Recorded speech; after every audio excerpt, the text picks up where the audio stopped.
Muy buenas tardes, muchachos. Les doy la bienvenida a su clase de Justo Entrenador Personal, especializado en apariencia, física y en estética corporal y salud. El día de hoy, muchachos, vamos a comenzando nuestra clase 2 del módulo. Como les había adelantado la clase anterior, el día de hoy vamos a hablar acerca de la anatomía y acerca de ciertos principios, pues, bastante básicos, pero que necesitamos tener a la mano, necesitamos saber, necesitamos manejar de manera adecuada para poder seguir avanzando en cuestiones, pues, más complicadas y más prácticas, de acuerdo a que, pues, hay ciertas cuestiones que tenemos que, pues, conocer, que nombrar, que tener en claro, sobre todo cuando se vienen temas más complejos, como por ejemplo biomecánica o como adecuaciones técnicas, programación del entrenamiento, etcétera.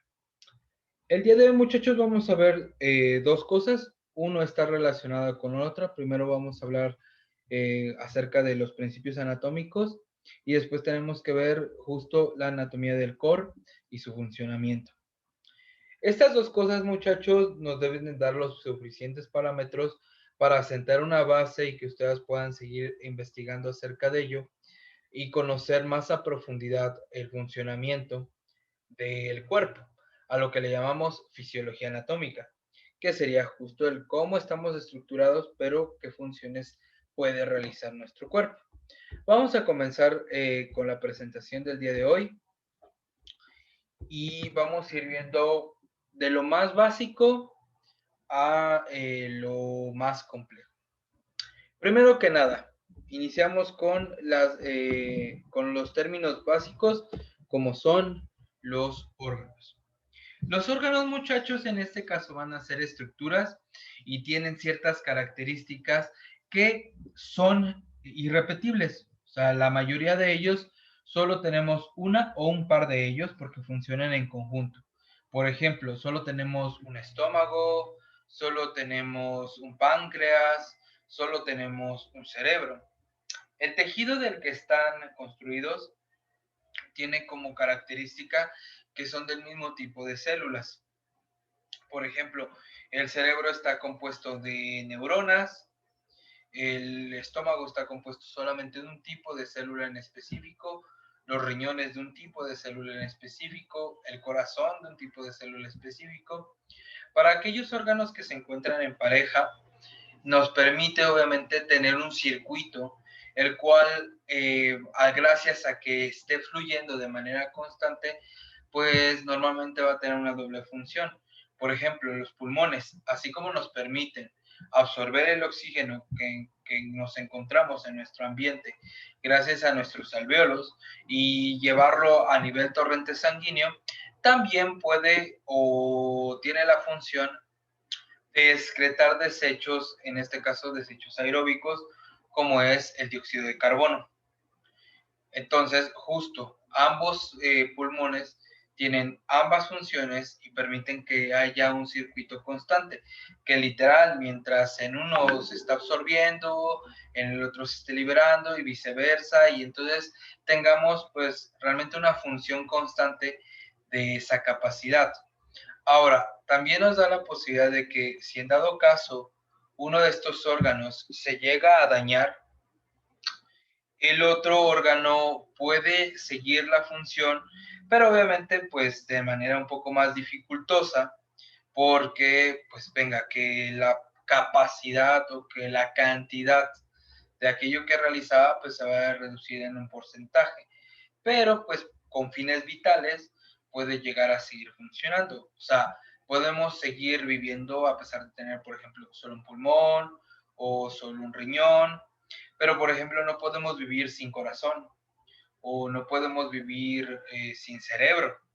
Ahora, hay ciertos órganos que cuando alguna de sus partes es dañada, puede solo reducir el porcentaje de funcionamiento, pero seguir ejerciéndolo, como puede ser el hígado o el cerebro. O sea, si cierta parte del hígado se daña, puede seguir realizando sus funciones. Ahora, que lo hará más lento o podrá haber algunas que no sea tan eficaz ahora. Y es que realmente, por ejemplo, el hígado es un órgano extremadamente interesante porque tiene más de 1500 funciones. Básicamente es llamado el laboratorio del cuerpo porque es en donde se generan varios de los procesos eh, químicos al interior de nuestro cuerpo. Varias hormonas son procesadas en este órgano, todos los alimentos, no porque, más bien dicho, todos los derivados, o sea, la glucosa, los aminoácidos, eh, los ácidos grasos como el triglicérido y el colesterol, es procesado en este órgano. Ahora, su inflamación o su degradación son enfermedades bastante complejas, las cuales hay que evitar. Y la principal manera para evitar esto, pues es llevando una calidad de vida alta, una buena calidad de vida. Tener buenas horas de sueño, tener buena alimentación, tener actividades físicas recurrentes. En dado caso en donde alguna de estas tres cosas no se lleve, pues encontramos que puede haber cierto deterioro. Y este se puede aumentar cuando, sobre todo, hacemos que tenga un funcionamiento aumentado. Por ejemplo, si estamos hablando que es o se encarga del proceso de los macronutrientes, pues también va a ser el encargado de procesar el alcohol, por ejemplo.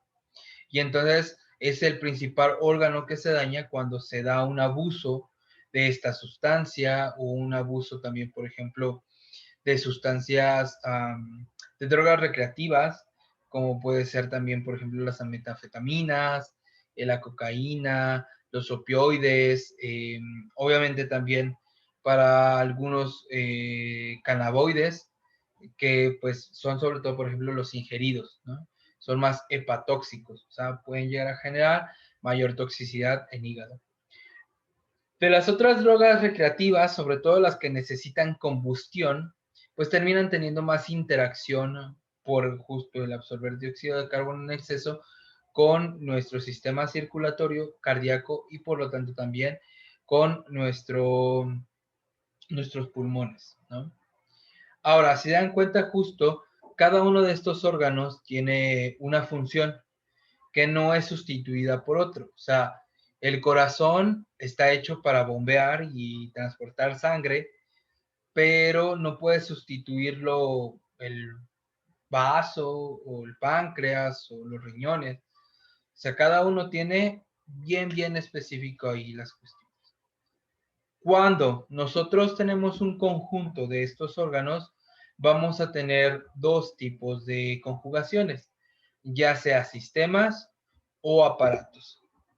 Un sistema es cuando está compuesto algo por órganos homogéneos, o sea que tanto en su origen, el tipo de fibras, perdón, el tipo de células y las estructuras son del mismo tipo, ¿vale?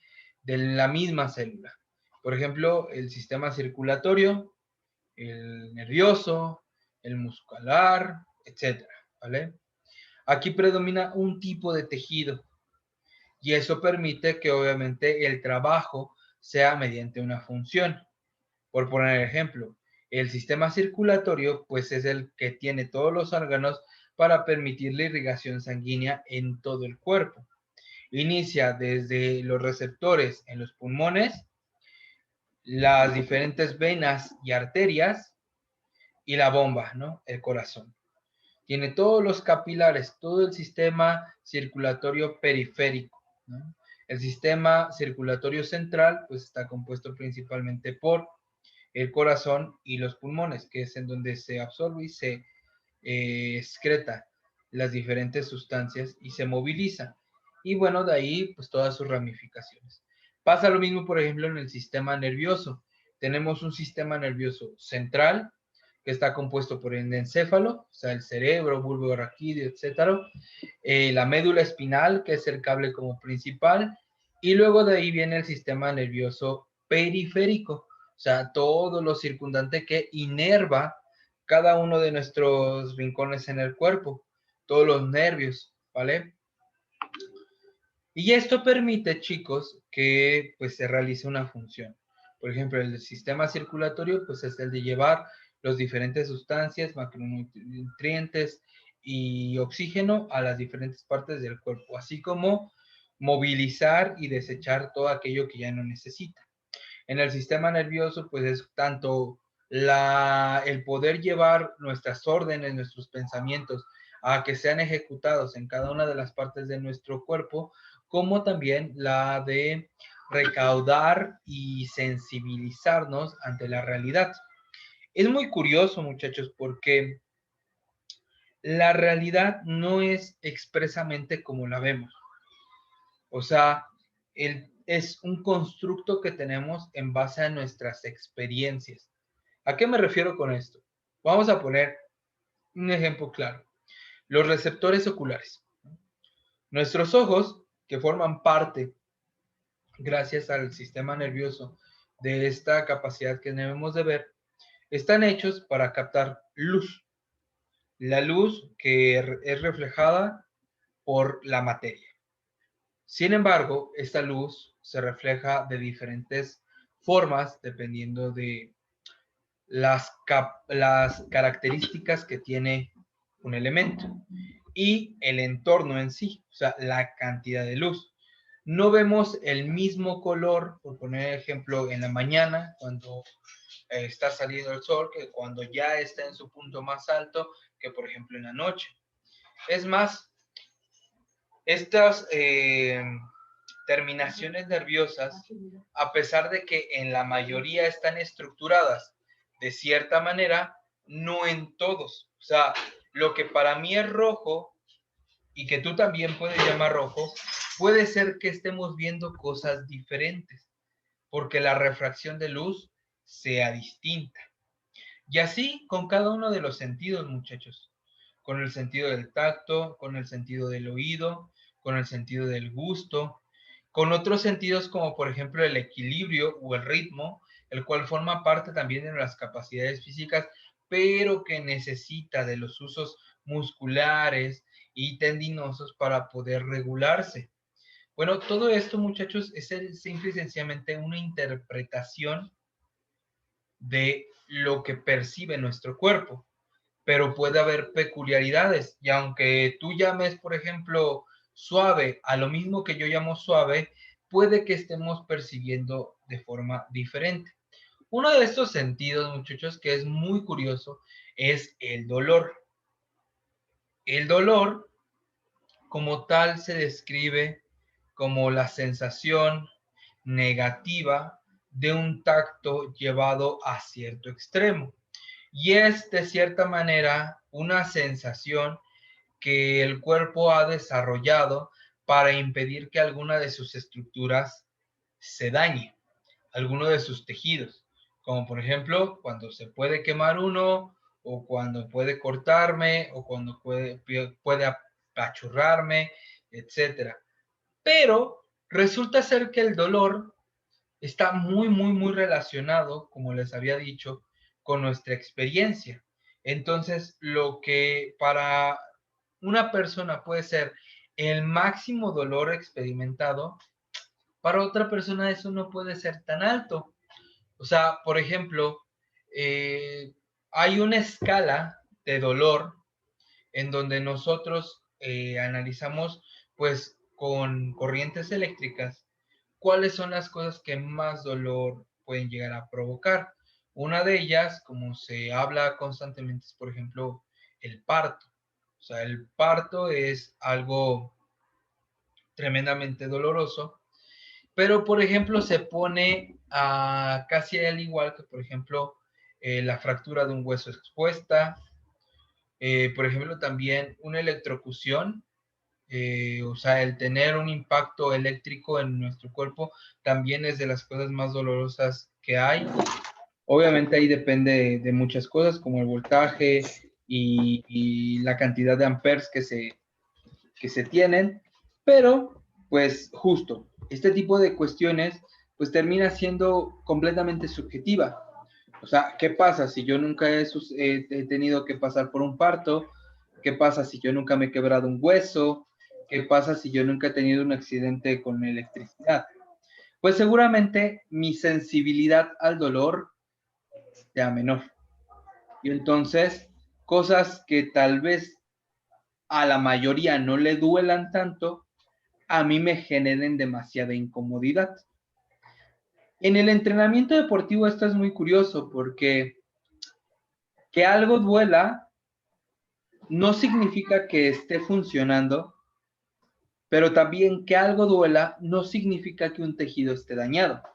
Porque mucha gente dice, es que me duele la espalda baja, y ya piensan en cuestiones súper exageradas, como por ejemplo una hernia o algún problema ahí estructural, cuando en realidad puede ser simple y sencillamente un dolor generado inmediatamente porque se están reduciendo las reservas energéticas o está habiendo un cambio de pH en la musculatura o está habiendo una ausencia de oxigenación y esto tenga como consecuencia pues esa sensación incómoda o esa sensación cercana al dolor, que pues como tal, para él puede que sea lo máximo, pero pues pueda ser no realmente un dolor en todo el sentido de la palabra, ¿vale?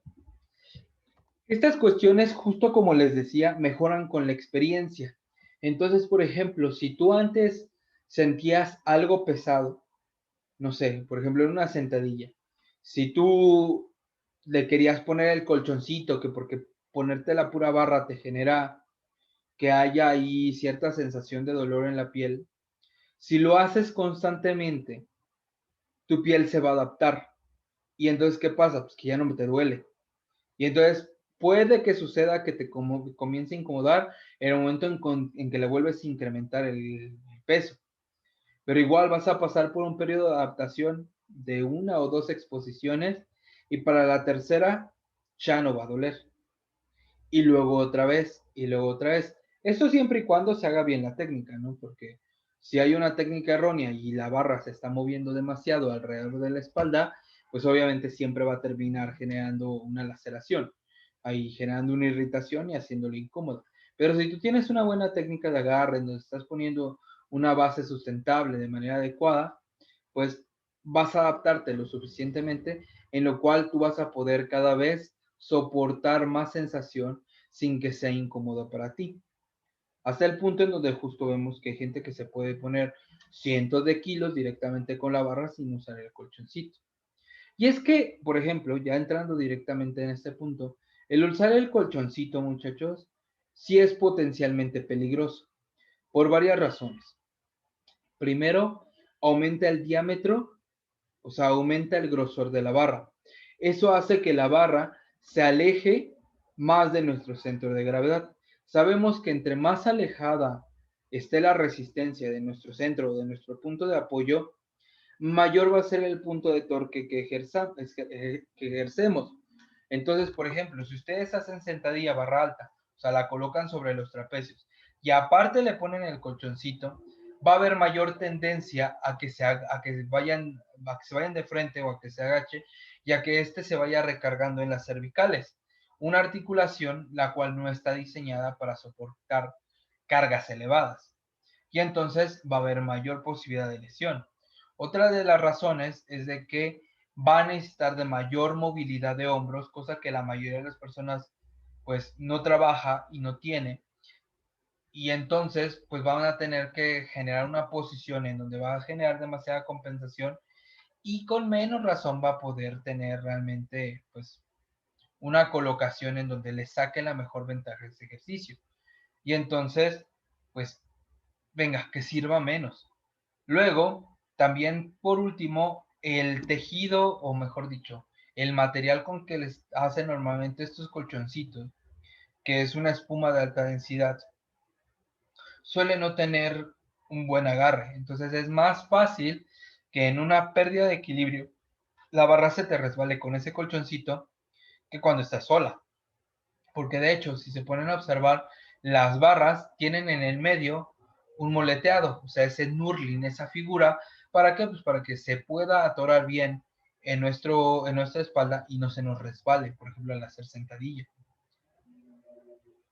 Obviamente, pues el cuerpo se va adaptando gracias a esta capacidad que tiene el cuerpo mediante una demanda funcional aumentada, ¿vale? Ahora, la otra opción en cuanto a conjuntos de órganos es un aparato. Cuando tenemos un aparato, significa que está hecho por varios tipos de órganos diferentes, que si bien pueden tener similitudes en su tejido, tanto su forma como la mayor cantidad de células son diferentes. Por ejemplo, el aparato digestivo, lo que es estómago, intestino delgado, el esófago, obviamente el páncreas, el hígado y de cierta manera también los riñones, pues no tienen relación en su tipo de célula. Tampoco tienen una relación directa en lo que realizan. Por ejemplo, todos los huesos están diseñados para generar estructura. Todos los músculos están diseñados para generar movimiento, ¿vale? Pero ¿qué pasa, por ejemplo, con el estómago y el intestino? No están hechos para lo mismo. Uno transporta ya el bolo alimenticio para absorber todos los nutrientes y el otro crea dicho bolo alimenticio. Uno es consecuencia de la otra, pero no tienen funciones similares, sino más bien como diferentes escalas o diferentes pasos. Por ejemplo, ahí sí podríamos diferenciar, por ejemplo, un aparato endocrino, o sea, diferentes segregaciones de hormonas mediante, pues, diferentes excretores.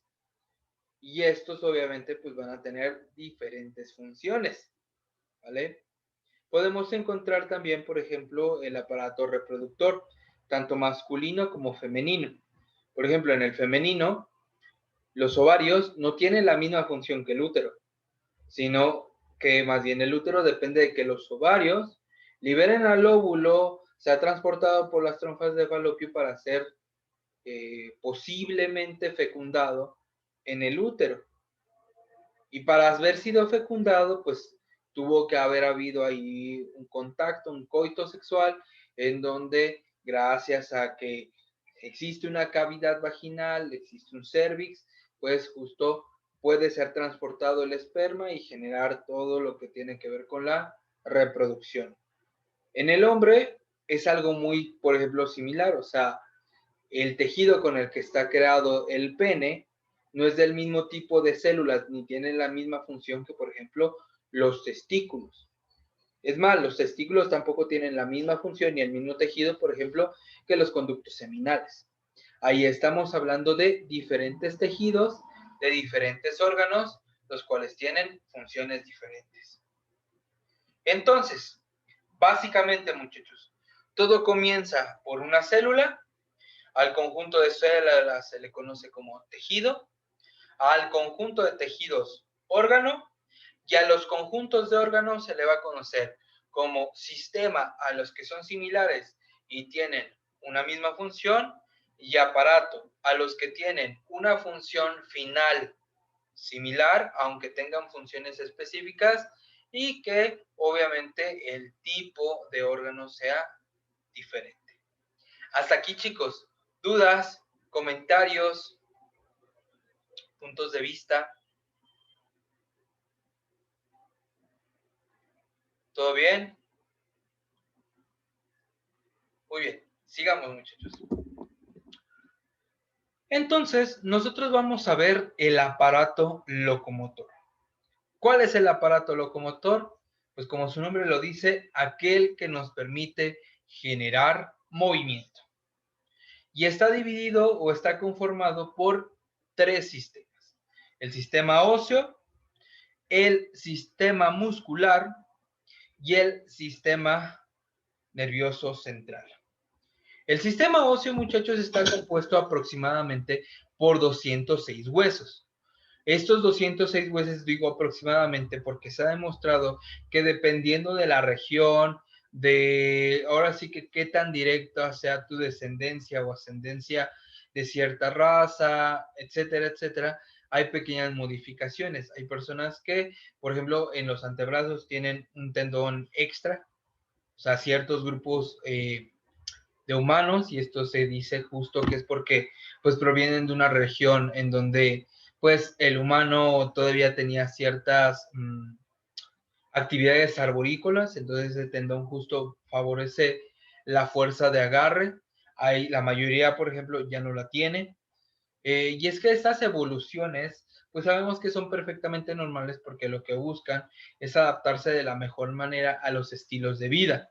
Es por eso que se dice que eventualmente, por ejemplo, nuestra mano se va a modificar haciendo más corto, por ejemplo, el pulgar y el índice, porque, por ejemplo, de manera funcional, la pinza fina cada vez ha sido más pequeña y, por ejemplo, el dedo medio y el dedo anular, pues puede que tengan la tendencia a alargarse. Esto por justo el control, por ejemplo, con la tecnología. Ahora, ¿cuál es la función del sistema óseo?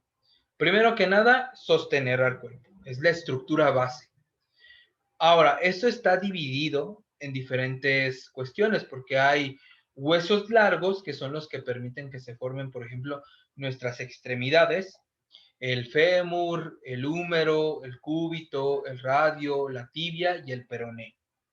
Tenemos, por ejemplo, huesos planos, los cuales están diseñados para generar estabilidad y proteger ciertas zonas, como por ejemplo el esternón, que protege principalmente, pues, sí, al corazón y genera la suficiente estabilidad para que haya una parrilla costal hecha de costillas, las cuales protegen a su vez a los pulmones, por ejemplo. Están las escápulas, las cuales están diseñadas para generar principalmente estabilidad a nivel humeral, o sea, a nivel hombro, y obviamente también coayudan a proteger la sección posterior de nuestra caja torácica, o sea, nuestros pulmones, por poner un ejemplo. Tenemos huesos irregulares. ¿Cuáles son estos? Los que solo tenemos uno en todo el cuerpo. Por ejemplo, solo tenemos un cráneo. El cráneo, pues es un hueso cóncavo que protege principalmente nuestro cerebro, pero que ha ido desarrollando pues diferentes capacidades, por ejemplo, para la comunicación, como es la gesticulación. Tenemos, por ejemplo, la pelvis. La pelvis, que es justo el hueso más grande que encontramos en la unión en la cadera y es la base de donde se sustenta nuestra columna vertebral, pues justo su principal función es esa, la de ser nuestro centro de gravedad, la de permitirnos mantener, por ejemplo, rígido nuestro cuerpo y tener una interacción entre tren superior y tren inferior. Hay huesos irregulares, como por ejemplo las diferentes vértebras. Sabemos que la columna vertebral se divide básicamente en tres. Bueno, en algunos autores dicen que cuatro. Cervicales, torácicas, lumbares y bueno, algunos dicen que también la sacra o la del coxis, que ese ya pues está más bien incrustado en la pelvis. Entonces, por eso algunos anatomistas pues ya no lo toman en cuenta porque como tal es la base en donde se sustentan las otras tres partes, pero no forma una parte como tal. En realidad ya es una cuestión meramente de clasificación, pero vemos como cada una de estas vértebras tiene un espacio y un lugar específico. ¿A qué me refiero? Ninguna de ellas es igual a la otra. Cada una de estas vértebras es única y entonces podríamos ver perfectamente cuál es el sentido, por ejemplo, o su orden, si tuviéramos que acomodarla. Por ejemplo, las vértebras lumbares suelen ser más anchas, más gruesas y suelen tener mayor cantidad de relieves. O sea, suelen estar con mayor cantidad de voluminosidades porque justo estas son las que van a proteger la última sección de la médula espinal y obviamente son las que en teoría, como una pirámide, soportan más carga, ¿vale? Como la base de la pirámide que tiene que ser más grande, pues justo así sucede con las vértebras en la sección lumbar. Son mucho más protegen de mejor manera. Después están las vértebras torácicas. Estas tienen la característica de ser un poco más pequeñas, pero de tener menos relieves. Esto es porque necesitan de mayor movilidad. La mayor movilidad que podemos tener, por ejemplo, al rotar, al extender y flexionarnos, proviene principalmente de la sección torácica.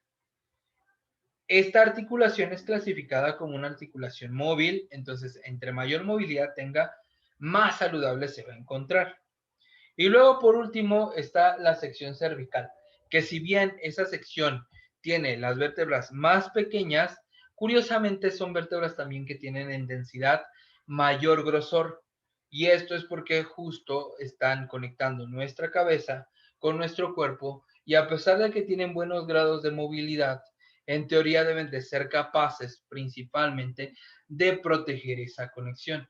Nuestro cuello, muchachos, es de las zonas más frágiles de todo nuestro cuerpo. Esto no quiere decir que se vaya a romper fácil, no para nada, pero sí es de las zonas que menos protección periférica tiene. Y es por eso que es tan necesaria de tantos grupos musculares que coayuden a que la cabeza se mantenga estable. Si se dan cuenta, tenemos, por ejemplo, músculos a los lados, al frente y en la parte de atrás, todos con la misma función, cual mantener la neutralidad de la cabeza. Las articulaciones, muchachos, van a ser estas uniones entre los huesos, principalmente entre los huesos largos. Las articulaciones van a ser las encargadas de que yo me pueda mover gracias al uso de la musculatura. Las articulaciones, como tal, entonces va a ser la unión de dos huesos. Las encontramos en, por ejemplo, la muñeca, el codo, el hombro, la cadera, la rodilla, el tobillo. Claro, hay articulaciones más pequeñas que en suma al movimiento de cada una de ellas nos permite hacer movimientos más precisos, pero que entonces también carecen más de fortaleza. Por ejemplo, los huesecillos de la mano, los tarsos, metatarsos, etcétera, los cuales me permiten justo agradar cosas. Tengo movimientos justo muy precisos, pero que no son precisamente fuertes, a comparación, por ejemplo, de la estabilización que hace la rodilla cuando, por ejemplo, hago un salto. ¿No? Si estoy, por ejemplo, saltando de un lugar alto y me tardo 2 segundos en caer, mi peso tiene que ser multiplicado por 9,8 metros sobre segundo, que es la aceleración de la gravedad. Entonces, por ejemplo, si una persona de 100 kilogramos se avienta de un lugar y tarda un segundo en caer, esa persona va a tener que soportar con sus articulaciones, pues por ahí de 980 kilogramos, por poner un ejemplo. ¿No? Esa es la cantidad de aceleración y la cantidad de peso que se genera. Obviamente nuestro cuerpo está diseñado para soportar ese tipo de presiones, ese tipo de fuerzas. Las células que conforman el hueso se le conoce como osteocitos y son mecanorreceptores, o sea, son sensibles sobre todo a la compresión. ¿Qué significa esto? Bueno, que cuando tú realizas ejercicio, realizas, por ejemplo, entrenamiento de fuerza, pues hay justo resistencias, fuerzas que ejercen presión en los huesos y eso hace que los osteocitos se reproduzcan. Es por eso que los deportes de fuerza o la práctica del entrenamiento de fuerza termina siendo una muy buena recomendación como tratamiento para adultos que sufran de osteopenia, o sea, una reducción del tejido óseo, de la cantidad de osteocitos. O sea, si estás envejeciendo y estás empezando a tener problemas a nivel óseo, el trabajar la fuerza hará que se estimule esa compresión y por lo tanto haya mayor producción de osteocitos, aumentes tu densidad ósea y por lo tanto tengas un sistema óseo más saludable. Y por último están los cartílagos.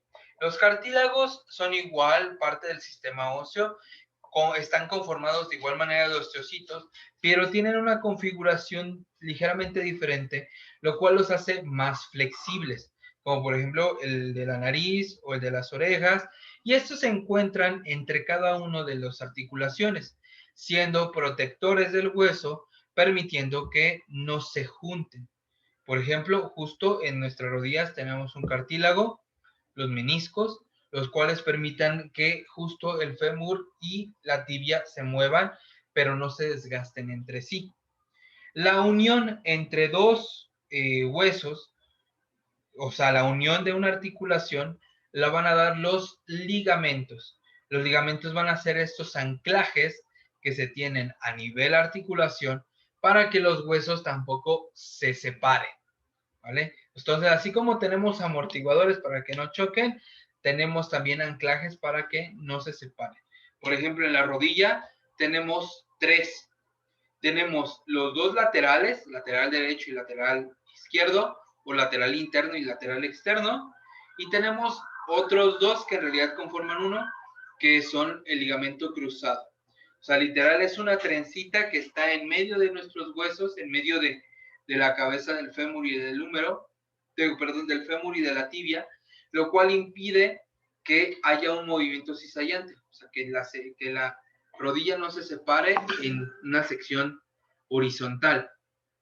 Esta es, por ejemplo, la que más se lesionan los jugadores de fútbol soccer por las desaceleraciones. O sea, literal, tienen que frenar, hay muchas fuerzas en posición horizontal y pueden llegar a romperse alguno de estos. Esto se puede evitar, pues principalmente trabajando los grupos musculares que flexionan y extienden la rodilla, que son aquellos que pueden llegar a funcionar como desaceleradores, cuádriceps e isquios en la sección, por ejemplo, sagital, o sea, tanto en extensión como flexión. En los laterales sería el aductor y el abductor. Y esto, pues, obviamente nos permite ir entendiendo un poco más cómo es que se va sucediendo esta diferencia anatómica y por qué va a ser necesario conocerla. Muchachos, ya se nos va a cortar la videollamada.